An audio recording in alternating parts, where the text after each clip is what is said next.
actually, that's what I was saying. Right before COVID, I got the studio in really good shape. Like you're saying, the previous owner still teaches for me. So she's still part of the studio, still part of the community. We're friends.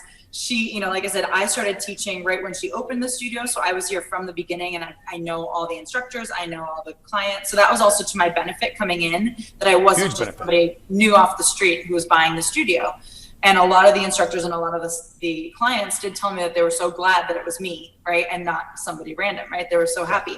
So that was a great thing to start off with. And the fact that, the previous owner did a wonderful job. She had, like you're saying, already created this amazing community, this great base of members and staff and everything. And so in the 4 months that I owned it right before COVID shutdown started, I think I got close to, I think I was like at 145 members, and I was like, yeah, things are really great. Like that was a really good place to be. And then last fall, this time last fall, I had dropped to like 170, to 75. So I dropped like by half almost, and I knew why. I mean, it was COVID. It was people held on the first couple months, I think, because they're like, maybe things, like we all thought, like maybe things will go back to normal in 2 months. And they wanted to support the studio and all that. And they kind of held on for a little bit. But once they realized that maybe they weren't going to be coming into the studio, or they weren't using the online classes as much, things like that, then I started to see people drop, and for many reasons. Some people would write me an email and say, I need to give up my membership because my husband or my partner lost their job, right? Or maybe it was a timing thing. Maybe it was because of, and I know this too, because I have a child, like I don't have childcare. I don't have time to use my membership, right? So there's a lot of reasons why it happened, but it was all tied to COVID. And that's why I went from 150 members to 75. And now I'm back up to like 95. So it's getting there, plugging away. Chugging along, and it's always a grind, right? It's always just keep pushing, keep pushing, keep pushing. That's fantastic, though, that you're done with COVID and you're coming back with the marketing plan and all those things is fantastic. Congratulations on that. So, which leads me to my next question. I read the book Think and Grow Rich on a regular basis, and that story, 3 Feet from Gold, I can just not get out of my head. And I've done it so many times. I've quit before I got there, and you haven't. And I applaud you for that. But what is the tip or trick that you use to help you overcome those times, those nights, whenever you're thinking, just give it all up? Yeah, I have a few things to say on that. Just because I, first of all, really love what I do, and I think that makes a difference. That if I didn't love the studio and I didn't love sincerely what I do, I wouldn't have survived those months, And so part of that, and I will say, and this applies to, I think, anyone in any situation, is that you have to fill your cup so that you can give and so you can continue going in those tough times.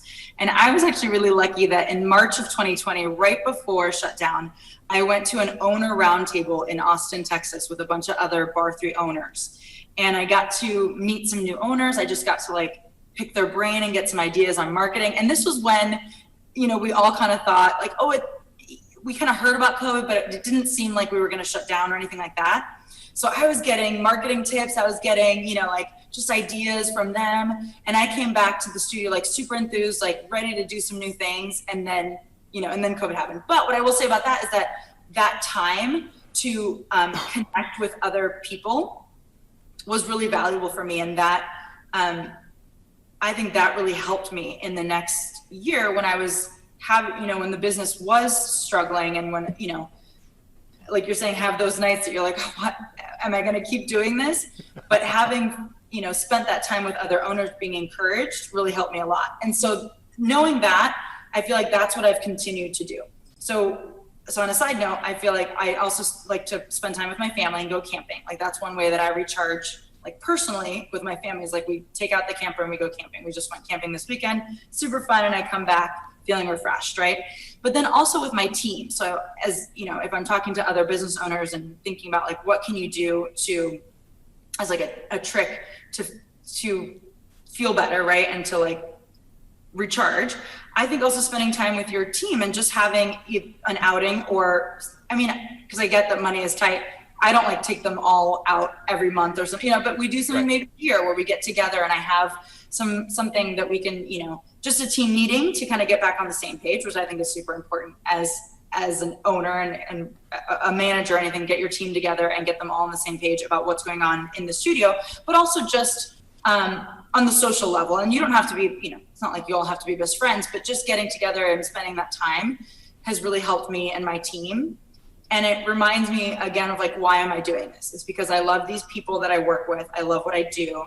And it reinforces that for all of us, not for me as the owner, but also my instructors. I think when we connect and we talk about the class and we talk about what we're doing and then we connect with each other, we remember why we love it here, right? And keep going. And then my final tip or trick, which will seem really obvious, but it is so true, is just to move your body, because moving your body makes you feel better. And so even today I was like earlier in a bad mood about something, but then I took, our noon class and I'm like, oh, I feel better because I had a little time to get out of that mental space too. That's what, like, one of the things movement allows you to do is you stop thinking and worrying for a minute and thinking about what's on your to-do list and your email list, and you can just like move your body, zone out for a minute, and then I can come back and